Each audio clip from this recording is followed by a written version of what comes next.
Kumusta mga ka-baller? Narito na ang ating mga basketball balita para sa araw na to. Pero bago yan, make sure naka-like, share and subscribe ka na. Click the bell all nang updated ka sa mga nangyari sa basketball world. Para sa ating unang balita mga ka-baller, opisyal na nga pong sinabi netong si Coach Chot Reyes na aalis na nga po siya bilang head coach ng Gilas Pilipinas. Dahil na rin yan ka-baller sa pambubunga po sa kanya ng mga fans at ayaw na rin nga po ng mga Pilipino dito kay Coach Chot Reyes dahil nga sa sunod-sunod nilang pagkatalo. Pero ayon kay Jordan Clarkson mga ka-baller, respeto pa rin daw dapat ang ibigay dito nga po kay Coach Chot Reyes dahil nga po sa pagtanggap nga po ng ibinigay sa kanya ng SBP.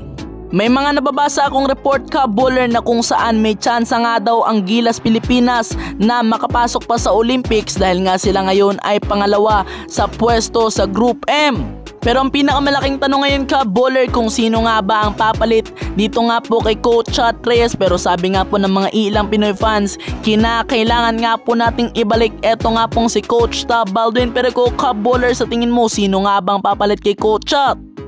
Samantala, diretso tayo sa ating sunod na balita ka-baller dahil after nga pong sabihin neto nga pong si Giannis Antetokounmpo, once nga pong hindi bumuo nga po itong team ng Milwaukee Bucks ng isang championship contender ay panigurado daw ka-baller na siya ay aalis para sa Milwaukee Bucks. Ayon sa Fadeaway World ka-baller, pwede nang maganap ang isang trade na to na kung saan makukuha nga po ng Lakers etong si Giannis kapalit nga po nitong si Anthony Davis. Para sa akin ka-baller, medyo lugi nga itong team ng Milwaukee Bucks dahil nga po etong si Giannis Antetokounmpo ay isang franchise player at eto namang si Anthony Davis ka-baller ay madalas nga pong nai-injury at hindi ko naman sinasabi ka-baller na mahina etong si Anthony Davis dahil kung inyo nga pong babalansehin ay talaga nga pong mapapansin ninyo na medyo lugi nga po itong kupunan ng Milwaukee Bucks. Pero nakadepende na yan ka-baller sa dalawang kupunan na to kung itutuloy nga ba nila ang nasabing trade. Pero ka-baller, sa tingin mo matutuloy nga bang nasabing trade?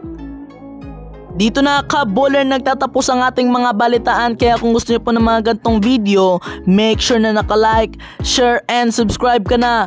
Click the bell all nang updated ka sa mga nangyayari sa basketball world. Salamat po sa inyong panonood. God bless!